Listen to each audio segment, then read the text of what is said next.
on va commencer. Ouais.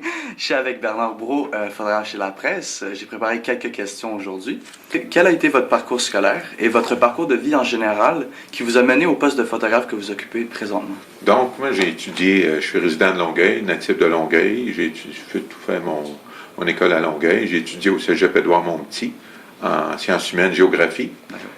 Et puis, j'ai développé à ce moment-là la photo. J'aimais beaucoup la photo. Et en janvier 77, j'avais déjà eu quelques photos publiées dans le Courrier du Sud. Donc, ça a fait exactement 35 ans en décembre 2011. J'ai commencé avec eux, je suis allé leur proposer des photos, puis après quelques temps, ils me donnaient des assignations.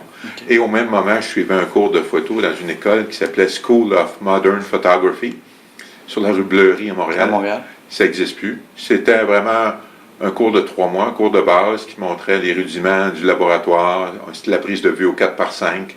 C'était vraiment une bonne base. Puis par la suite, j'ai continué mon cheminement par moi-même beaucoup, avec les livres, en voyant des professionnels, en faisant beaucoup de photos pour le Courrier du Sud.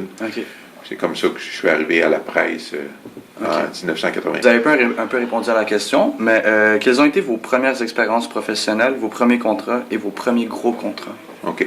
Première expérience, première photo publiée, c'est une photo de hockey. Ligue de hockey junior B à Longueuil, les Sierres de Longueuil.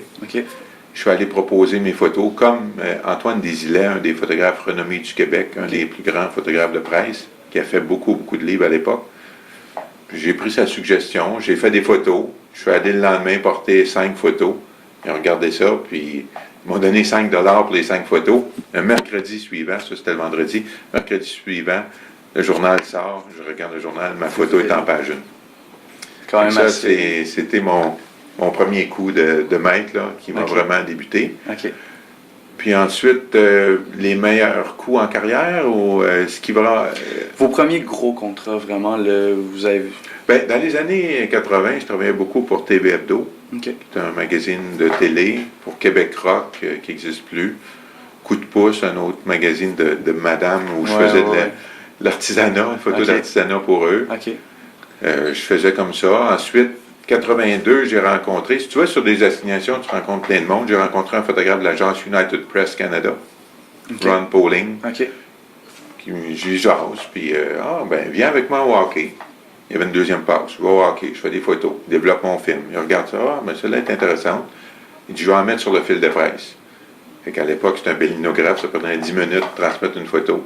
Il envoie la photo. Des fois, tu la voyais dans le Globe and Mail, Toronto Star ou aux États-Unis, quand on avait la chance de mettre la main sur les journaux. Là, il voyait mes photos, il recevait. C'était dans le journal. Là, je voyais ma photo signée UPC. À l'époque, je ne mettais pas le crédit du photographe, seulement le nom de l'agence. Puis le patron de l'époque m'appelle un mercredi.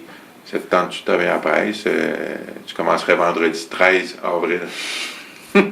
Vous en la suite, oui. Et la suite. Ce n'est qu'histoire. Exactement. 28 ans plus tard. OK. L'autre question, ce serait quelles sont les plus grandes différences entre le métier de photographe d'il y a 10, 20 ou 30 ans comparé au métier de photographe d'aujourd'hui?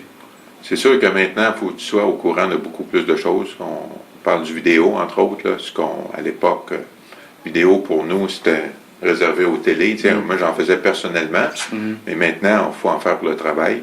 Et les transmissions informatiques, il faut vraiment que tu sois au courant des programmes. Quand tu reçois un ordinateur, là, même si tu n'as pas d'informatique, mais il faut que tu saches comment dealer avec. Puis là, c'est plus facile de transmettre parce qu'à l'époque, les années 90, on avait des scanners, fait qu'on scannait nos négatifs, la photo devenait digitale dans le fond. Il fallait la transmettre, mais c'était des lignes téléphoniques avec 2 fils, on débranchait, c'était beaucoup plus compliqué maintenant, que maintenant. Là, c'est rapide, les fichiers, tu les envoies, elles scènent, tout dépendant du réseau, connaissance personnelle. OK. L'autre question, ce serait, à quel point les contacts sont-ils importants dans ce milieu? Très important. C'est sûr qu'au début, tu n'as pas de contact parce que les gens ne te connaissent pas. Oui, je comprends. Mais au début, quand on commence, comment est-ce qu'on fait pour justement se bâtir ce réseau de contacts-là, justement? Bien, c'est ça. Tu vas voir souvent les associations de hockey. Tu vas te pratiquer des hockey mineurs. Ensuite, si tu rencontres quelqu'un, le président, regarde, j'ai fait ça comme photo. Peut-être vous seriez intéressé. Des gens peuvent peut-être acheter ces photos-là. Tu développes ton réseau à petit peu comme ça. Petit. L'entre-gens est bien important. Tu sais, si tu es pris dans ton coin, gêné, t'as beau être le meilleur photographe, mais convaincre les gens, ça fait partie du travail. OK. Puis ma dernière question, c'est si vous aviez un conseil à me donner, ce serait lequel? Ben, d'être persévérant, puis d'avoir la passion. Si t'as pas la passion, là, ça, pour moi, c'est ce qui est le plus important. OK.